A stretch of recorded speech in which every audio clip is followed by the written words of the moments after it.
Hello.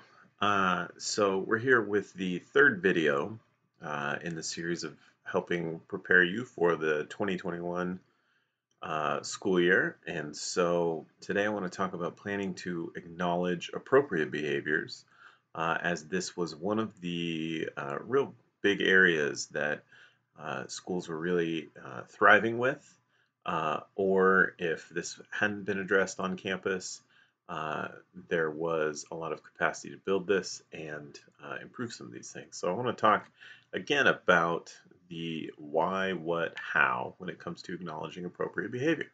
So in terms of why, I'm going to start with a quote. When we focus our praise on positive actions, we support a sense of competence and autonomy that helps students develop real self-esteem.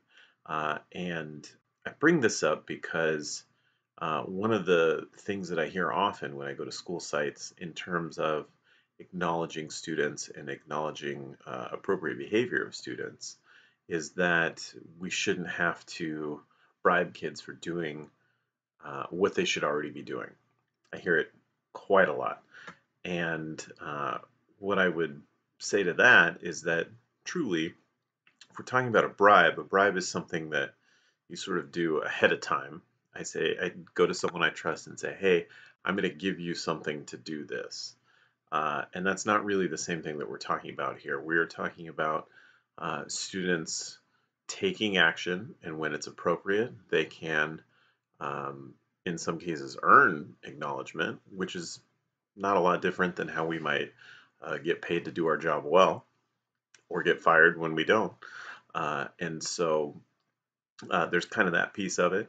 Or you can, as a teacher, an educator, an adult on campus, you could acknowledge a student for doing something uh, as a non-contingent acknowledgement, as in student might do something and not know that they're about to be acknowledged for it. And so I bring up kind of another example. If you were told that you get $5,000 bonus for increasing appropriate behaviors in your classroom, what single action would you take? Would you give more punishments or consequences, or would you give more behavior specific acknowledgement? If you chose the second one of those, uh, there's a lot of research to support that you would have a more likely chance of getting that bonus, let's say. Um, Now, that's not to say that there isn't room for consequences and discipline, and we've already talked a little bit about that in a prior video. But that being said, acknowledgement and consequences and discipline, they really go together. And to me, they're equally as important, and they should be on campus, all tying back into those expectations that you have. You set expectations, and when students meet those expectations, you acknowledge it. When they don't meet those expectations, you reteach the expectations through discipline. So anyway, this is kind of the why of acknowledging appropriate behavior. So let's talk about what. And actually, before I go into the what, I do want to say I'm going to attach a couple of articles to the email that I'll be sending to you that has some of the research about what I was just talking about. Because again, I like to be able to read it for myself, not just be told it. So that being said, let's go to what. So when it comes to acknowledging appropriate behavior, we really want to acknowledge students verbally with behavior-specific feedback. If I see a student do something well, I want to directly address that student. Hey, Jimmy, I appreciate how you were being safe by doing blank.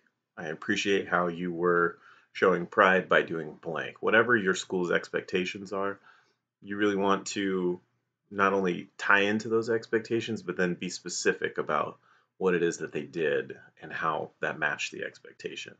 And really, again, there's a lot of research behind this. This encourages expected behaviors and does actually help develop intrinsic motivation. And again, that's something that's a little bit of a thing that I hear often is, well, we shouldn't be, rewarding kids because we want to build intrinsic motivation.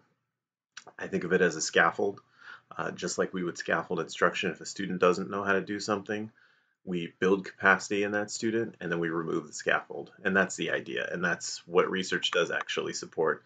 Um, and so that being said, it also helps besides verbal specific feedback, it helps to have a school-wide system of acknowledgement, which takes a little bit of planning. And most, to be honest, most campuses have something in place, whether they're, Pride tickets or Cougar cards or Viking bucks or whatever they might be.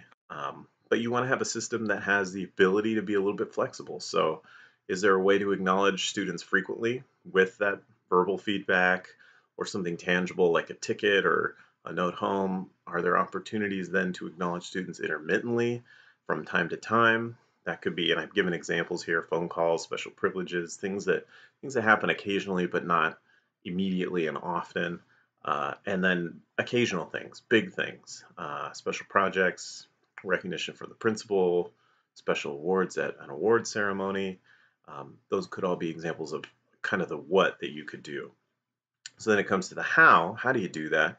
And I mentioned before, it's really important that you link your acknowledgement system with your school-wide behavior expectations.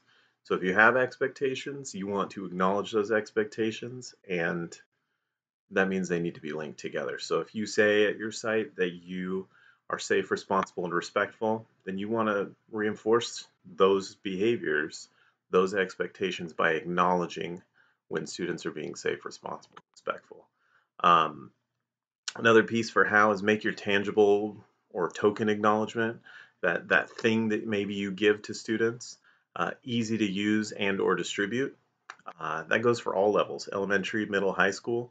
If it's not easy to use, then no one's going to do it. And frankly, one of the reasons we have it is definitely to acknowledge students, but it's also a reminder for us as educators to have these conversations and to reinforce the behaviors that we do expect. And so, one of the things I do recommend in there is to ask your students about things that may mean something to them. So, for example, I've spent time at all the high schools in the district this year, and one of the things that I heard at all the high schools was students didn't really feel like there was anything to work for. And again, that's that idea of earning. You're not bribing a student, but just like again that we get a paycheck for doing good work, um, or we get reprimanded for doing poor work. Students like to have something to work for, and so I would ask students frequently, "Hey, what would you want to try to get, from your student store? What would you want to earn if you were to get a ticket for doing that?" And they had really good feedback. And so I think you can go to your students even at the elementary level and ask, "Hey, what kinds of things would you be interested in?" And then you can kind of find a way to make those reasonable. And that goes to the last points that I have on here, is that it's important that students and staff know how the pieces of your acknowledgement system work. If you have a student store, but your staff members don't necessarily know about it, or don't communicate what it is to students, they're not going to know about it. And I've encountered that at a number of school sites across the district, um,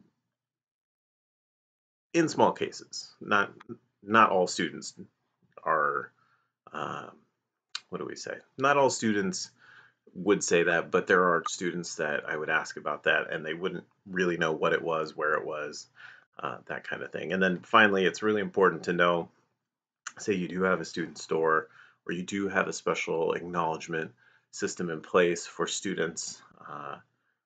It's important to know kind of who's helping with that. Um, if it's a drawing, who's going to do the drawing? If it is something related to, going and picking up gift cards, who's going to go pick up the gift cards? Who's going to distribute the gift cards? Who's going to collect the names? Those kinds of things. The logistics can kind of make or break some of those things sometimes. So it's important that somebody is sort of designated for those things, and that you make a plan for it. So that being said, this is just a very quick sort of discussion about how you can plan next year to acknowledge appropriate behavior. As always, if you have more questions, if you need help, if you have ideas that you want to bounce off of me, please feel free to do so. My contact is right here. And as always, I hope you have a good day, and let me know if you need anything. Thank you.